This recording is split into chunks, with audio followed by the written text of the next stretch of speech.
Fidel Alejandro Castro Ruz nació el 13 de agosto de 1926 en Virán, antigua provincia cubana de Oriente. Su padre, Ángel Castro Argiz, hijo de campesinos pobres de Galicia, era terrateniente y colono cañero. Su madre, Lina Ruz González, provenía de una familia campesina de la provincia de Pinar del Río. Aprendió a leer y escribir en la escuela pública rural de Virán y continuó la enseñanza primaria en los colegios católicos privados de La Salle y Dolores en la ciudad de Santiago de Cuba. Inició los estudios de bachillerato en el propio Colegio de Dolores y los concluyó en el Colegio de Belén, de la Compañía de Jesús en La Habana, donde se graduó como bachiller en letras en junio de 1945. Los jesuitas de Belén dijeron: se distinguió siempre en todas las asignaturas relacionadas con las letras. Fue un verdadero atleta. Ha sabido ganarse la admiración y el cariño de todos. Cursará la carrera de Derecho y no dudamos que llenará con páginas brillantes el libro de su vida. Fidel tiene madera y no faltará el artista. En septiembre de 1945 matriculó en las carreras de Derecho y de Ciencias Sociales y Derecho Diplomático en la Universidad de La Habana. Allí se vinculó de inmediato a las luchas políticas en el seno del estudiantado universitario y ocupó diferentes cargos en la Federación Estudiantil Universitaria. Fue miembro destacado de diversas organizaciones estudiantiles progresistas y antiimperialistas, como el Comité Pro Independencia de Puerto Rico, el Comité 30 de Septiembre, del que fue fundador, y el Comité Pro Democracia Dominicana, en el que ocupó la presidencia. Como parte de su actividad política en esos años, organizó y participó en innumerables actos de protesta y denuncia contra la situación política y social en el país. Más de una vez fue golpeado o encarcelado por las fuerzas represivas. Entre julio y septiembre de 1947, cuando cruzaba el tercer año de la carrera, se enroló en el contingente expedicionario organizado para luchar contra el régimen del dictador dominicano Rafael Leónidas Trujillo. La expedición se entrenó en Cayo Confites. Fue ascendido a teniente, jefe de pelotón y después a jefe de una compañía de batallón. La expedición, que se trasladaba en barco, fue interceptada por una fragata de la Marina cubana. Fidel saltó al agua con su arma para no dejarse capturar. Consideró una vergüenza que la expedición terminara arrestada sin luchar. Entró en contacto con las ideas marxistas cuando era ya estudiante universitario. Simpatizante del Partido del Pueblo Cubano Ortodoxo, de tendencia progresista, participó de manera activa a partir de 1948 en las campañas políticas de ese partido y en particular de su principal dirigente Eduardo R. Chivas. Dentro de esa organización política trabajó por cultivar entre la militancia joven las posiciones más radicales y combativas. Tras la muerte de Chivas, redobló sus esfuerzos para desenmascarar la corrupción del gobierno de Carlos Prío Socarrás. Después de su participación en la expedición contra Trujillo, viajó en 1948 a Venezuela, Panamá y Colombia como dirigente estudiantil, con el objetivo de organizar un congreso latinoamericano de estudiantes que debía efectuarse en ese último país. Se encontraba en Bogotá cuando se produjo la rebelión popular provocada por el asesinato del líder colombiano Jorge Eliezer Gaitán en abril de ese año. Se incorporó resueltamente a esa lucha. Sobrevivió por puro azar. En marzo de 1949 encabezó una protesta frente a la misión diplomática de los Estados Unidos en La Habana para expresar la indignación popular ante el irrespeto al monumento del héroe nacional cubano José Martí por parte de marines norteamericanos. Fidel se graduó como doctor en Derecho Civil y licenciado en Derecho Diplomático en 1950. Desde su bufete se dedicó fundamentalmente a la defensa de personas y sectores humildes.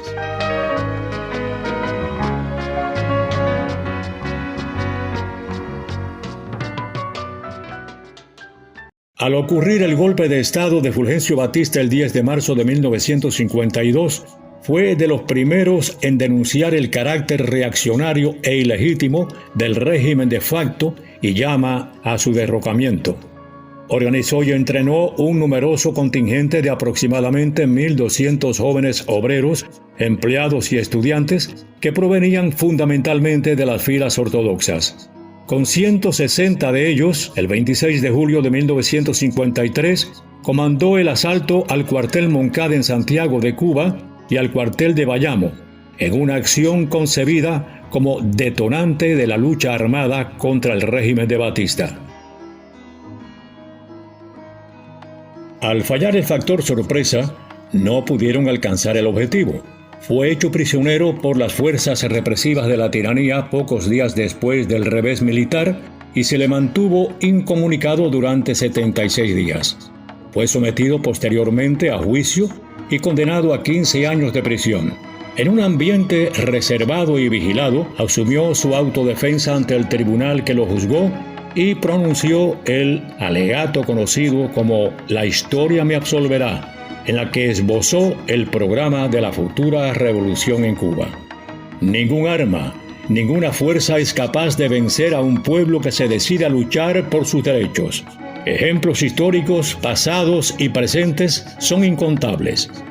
Está bien reciente el caso de Bolivia, donde los mineros con cartuchos de dinamita derrotaron y aplastaron a los regimientos del ejército regular, dijo en esa ocasión. Desde la cárcel prosiguió su labor de denuncia del régimen opresor, al tiempo que maduró sus planes revolucionarios y profundizó la preparación teórica e ideológica de sus compañeros. Como resultado de una fuerte presión y campañas populares, fue liberado en mayo de 1955. En las semanas subsiguientes desplegó un intenso trabajo de agitación y denuncia. Fundó el Movimiento 26 de Julio para proseguir la lucha revolucionaria.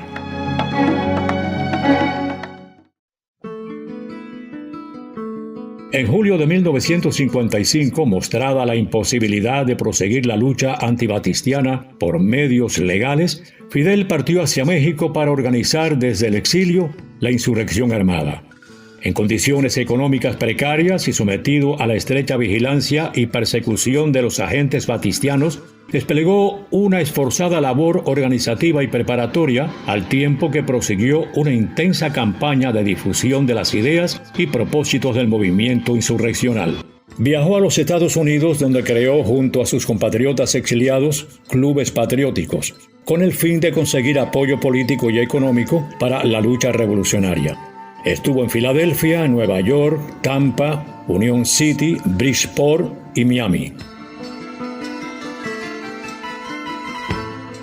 Con la divisa, en 1956 seremos libres o seremos mártires, Fidel, Raúl, Juan Manuel Márquez, Juan Almeida Bosque, Ernesto Che Guevara, Camilo Cienfuegos y otros destacados revolucionarios estuvieron entrenándose con largas caminatas por las calles de la Ciudad de México.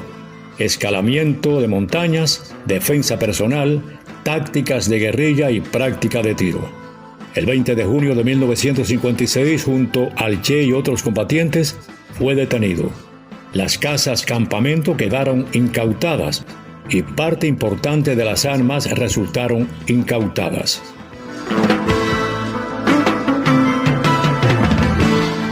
Tras la salida de los establecimientos de la policía mexicana, se aceleró la conspiración revolucionaria.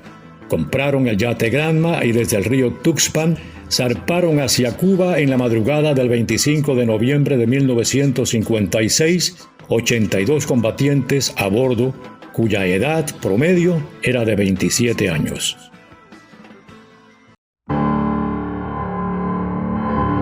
Después de 7 días de navegación, desembarcaron el 2 de diciembre en la playa Las Coloradas, en la costa suroccidental de la antigua provincia de Oriente. Las fuerzas batistianas localizaron el desembarco y hostilizaron a los expedicionarios. El 5 de diciembre, el ejército de Batista sorprendió en alegría de Pío a Fidel y sus combatientes. Los revolucionarios fueron diezmados. Varios resultaron detenidos durante la persecución y muchos fueron asesinados en el acto. Con la valiosa colaboración de los campesinos, Fidel se encontró con Raúl en un lugar conocido como Cinco Palmas y reagrupó a la fuerza revolucionaria. El 17 de enero de 1957 dirigió la primera acción armada contra el ejército de Batista en el cuartel de La Plata y obtuvo a su vez su primera victoria. El ejército rebelde comenzó a crecer y a fortalecerse.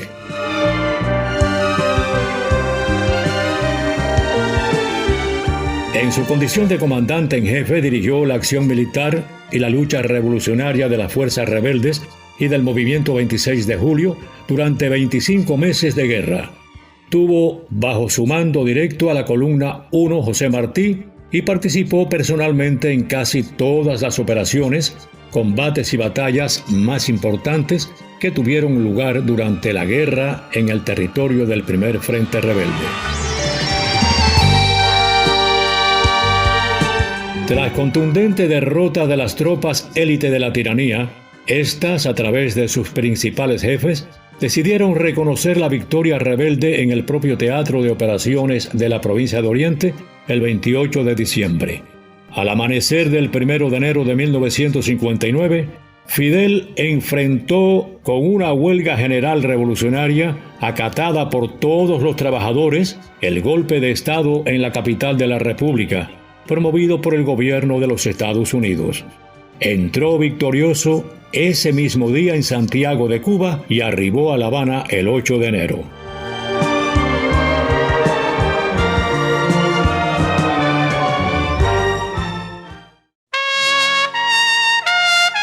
Al concluir la lucha insurreccional, mantuvo sus funciones como comandante en jefe.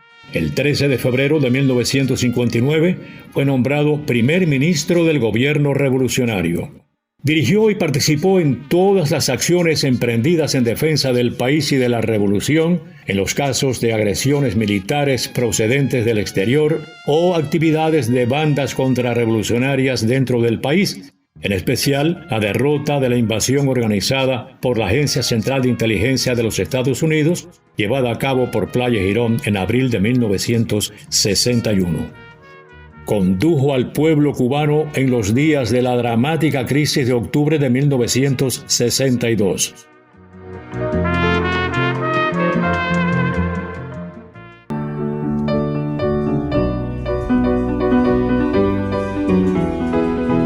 En nombre del poder revolucionario proclamó el 16 de abril de 1961 el carácter socialista de la Revolución cubana. Y entre canto y llanto de la guerra, nuestra primera victoria, de luces se llenó el cielo. Ocupó el cargo de secretario general de las organizaciones revolucionarias integradas y más adelante el de secretario general del Partido Unido de la Revolución Socialista de Cuba. A partir de la constitución del Comité Central del Partido Comunista de Cuba en octubre de 1965, su cargo fue el de primer secretario y miembro del Buró Político, en el que fue ratificado por los 5 congresos del partido efectuados desde entonces. Fue electo diputado a la Asamblea Nacional del Poder Popular en representación del municipio de Santiago de Cuba en sus sucesivos periodos de sesiones desde la creación de aquella en 1976. Desde entonces y hasta el 2008 ocupó los cargos de presidente del Consejo de Estado y presidente del Consejo de Ministros. Presidió misiones oficiales cubanas en más de 50 países. Recibió más de un centenar de altas condecoraciones extranjeras y cubanas, así como numerosas distinciones académicas honorarias de centros de enseñanza superior en Cuba, América Latina y Europa. Dirigió estratégicamente la participación de cientos de miles de combatientes cubanos en misiones internacionalistas en Argelia, Siria, Angola, Etiopía y otros países, e impulsó y organizó el aporte de decenas de miles de médicos, maestros y técnicos cubanos que han prestado servicios en más de 40 países del tercer mundo, así como la realización de estudios en Cuba por parte de decenas de miles de estudiantes de esas naciones. Más recientemente impulsó los programas integrales de asistencia y colaboración cubana en materia de salud en numerosos países de África, América Latina y el Caribe, y la creación en Cuba de escuelas internacionales de ciencias médicas, deporte y cultura física, entre otras disciplinas para estudiantes del tercer mundo. Promovió a escala mundial la batalla del tercer mundo contra el orden económico internacional vigente, en particular contra la deuda externa, el despilfarro de recursos como consecuencia de los gastos militares y la globalización neoliberal, así como los esfuerzos por la unidad e integración de América Latina y el Caribe. Fue el máximo impulsor del movimiento de países no alineados. Encabezó la acción decidida del pueblo cubano para enfrentar los efectos del bloqueo económico impuesto a Cuba por los Estados Unidos desde la década del 60 del pasado siglo y las consecuencias en el plano económico del derrumbe de la comunidad socialista europea, y promovió el esfuerzo tenaz de los cubanos para superar las graves dificultades resultantes de estos factores, su resistencia durante el llamado período especial y el inicio del crecimiento y desarrollo económico del país. Durante casi 50 años impulsó y dirigió la lucha del pueblo cubano por la consolidación del proceso revolucionario, su avance hacia el socialismo, la unidad de las fuerzas revolucionarias y de todo el pueblo, las transformaciones económicas y sociales del país, el desarrollo de la educación, la salud, el deporte, la cultura y la ciencia, la defensa, el enfrentamiento a las agresiones externas, la conducción de una activa política exterior de principios, las acciones de solidaridad con los pueblos que luchan por la independencia y el progreso, y la profundización de la conciencia revolucionaria, internacionalista y comunista del pueblo. El 31 de julio del 2006 renunció a sus cargos oficiales por problemas de salud.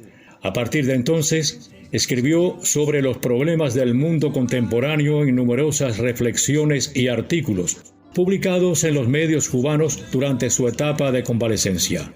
Dedicó ingentes esfuerzos en sus últimos años a proyectos relacionados con la agricultura y la alimentación humana y animal. Por su autoridad moral, influyó en importantes y estratégicas decisiones de la revolución.